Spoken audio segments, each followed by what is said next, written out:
Hi guys! It's me again, Mrs. B. Hi guys! We're here at Vista Mall. Nandito siya sa bibingka. Ito na lang meron dito sa Vista Mall. Kaya tara, tikman natin kung masarap talaga. Buti na lang may bibingkinitan pala dito sa Vista Mall. Marami rin kumakain dito kasi naman masarap talaga ang bibingka. Ayan si Kuya gumagawa ng freshly baked bibingka, bibingkinitan.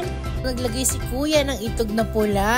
Ayan, itlog ng maalat. Tapos, nilagay na dito sa oven.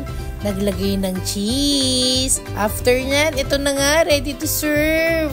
Ito pala ang kanilang price list. Order na kami. Ang in-order pala ng asawa ko is yung kapeng brako. At syempre, ako naman yung hot chocolate at bibingka. Unang kagat, grabe, napakasarap at talagang freshly baked. Maliit lang to ha, kaya nga bibingkinitan. Pero ang sarap talaga.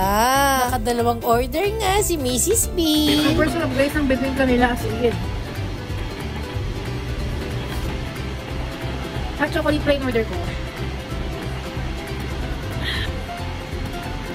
Grabe, super sarap na kanilang chocolate. Hot chocolate. Kaya alam nyo, pag kumain kayo dito sa bibingkinitan, huwag nyo kalilimutan i-try itong kanilang hot chocolate.